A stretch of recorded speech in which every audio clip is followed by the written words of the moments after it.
ಅನ್ನಭಾಗ್ಯ ಯೋಜನೆ ಅಡಿಯಲ್ಲಿ 5 ಕೆಜಿ ಅಕ್ಕಿ ಬದಲಾಗಿ ಇಂದಿರಾ ಕಿಟ್ ನೀಡೋದಕ್ಕೆ ಅಧಿಕೃತ ಆದೇಶ ಆಗಿದೆ. ರಾಜ್ಯ ಸರ್ಕಾರದ ಅಧಿಕೃತ ಆದೇಶ ಆಗಿದ್ದು 5 ಪಡಿತರ ಪದಾರ್ಥಗಳನ್ನು ನೀಡೋದಕ್ಕೆ ನಿರ್ಣಯವನ್ನು ಕೈಗೊಳ್ಳಲಾಗಿದೆ. ಇಂದಿರಾ ಕಿಟ್ ವಿತರಣೆಗೆ ಭಾರಿ ಹಿನ್ನಡೆಯಾಗಿದೆ. ಫೆಬ್ರವರಿಯಿಂದ ಇಂದಿರಾ ಕಿಟ್ ವಿತರಣೆ ಮಾಡ್ತೇವೆ ಅಂತ ಹೇಳಿದ್ರು, ಆದರೆ ಇಂದಿರಾ ಕಿಟ್ ವಿತರಣೆ ಇನ್ನೂ 2 ತಿಂಗಳು ಇಲ್ಲ ಅಂತ ಹೇಳಲಾಗ್ತಿದೆ. ಪ್ರಾಥಮಿಕ ಮಾಹಿತಿ ಪ್ರಕಾರ ಟೆಂಡರ್ನಲ್ಲಿ ಯಾರೂ ಕೂಡ ಫಸ್ಟ್ ಟೈಮ್ ಭಾಗವಹಿಸಿಲ್ಲ. ಮರು ಟೆಂಡರ್ ಕರೆದು 4 ಸರ್ವರ್ ವೈಸ್ ಡಿವೈಡ್ ಮಾಡಿ ಟೆಂಡರ್ ಕರೆಯಲಾಗಿದೆ. ಬೆಂಗಳೂರು ಸರ್ವರ್, ಮೈಸೂರು, ಬೆಳಗಾವಿ ಮತ್ತು ಕಲಬುರಗಿ ಅಂತ 4 ಕಡೆ ಸರ್ವರ್ ವೈಸ್ 6 ತಿಂಗಳಿಗೆ ಮಾತ್ರ ಟೆಂಡರನ್ನು ಕರೆಯಲಾಗಿದೆ. ಈಗ ಟೆಂಡರ್ನಲ್ಲಿ ಭಾಗವಹಿಸ್ತಾ ಇದ್ದು ಮಾರ್ಚ್ ಆದರೂ ಇಂದಿರಾ ಕಿಟ್ ಸಿಗುತ್ತಾ ಅನ್ನೋ ಪ್ರಶ್ನೆ ಇದೆ.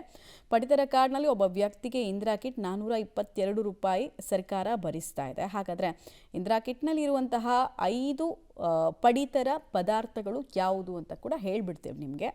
ತೊಗರಿಬೇಳೆ 1 ಕೆಜಿ ಕೊಡ್ತಾರೆ, ಇಂದಿರಾ ಕಿಟ್ನಲ್ಲಿ ಕೊಡಬೇಕು, ಇನ್ನೂ ಕೊಟ್ಟಿಲ್ಲ. ಅಡುಗೆ ಎಣ್ಣೆ 1 ಲೀಟ್ರು, ಸಕ್ಕರೆ 1 ಕೆಜಿ ಸಿಗುತ್ತೆ, ಉಪ್ಪು 1 ಕೆಜಿ, ಹೆಸರುಕಾಳು 1 ಕೆಜಿ ಸಿಗುತ್ತೆ. ಇದು ಇಂದಿರಾ ಕಿಟ್ನಲ್ಲಿ ಸಾರ್ವಜನಿಕರಿಗೆ ಸಿಗಬೇಕಾದಂತಹ ಪದಾರ್ಥಗಳು. ಬಟ್ ಟೆಂಡರೇ ಇನ್ನೂ ಕೂಡ ಆ ಪ್ರಕ್ರಿಯೆ ಮುಗಿದಿಲ್ಲ. ಹೀಗಾಗಿ ಜನ ಕಾಯ್ತಾ ಇದ್ದಾರೆ ಮತ್ತು ಅಂದುಕೊಂಡ ಗಳಿಗೆ ಯಾಕೆ ಸರ್ಕಾರದ ಯಾವ ಯೋಜನೆಗಳು ಅನುಷ್ಠಾನಕ್ಕೆ ಬರಲ್ಲ ಅನ್ನೋ ಪ್ರಶ್ನೆಯನ್ನು ಕೂಡ ಕೇಳ್ತಾ ಇದ್ದಾರೆ.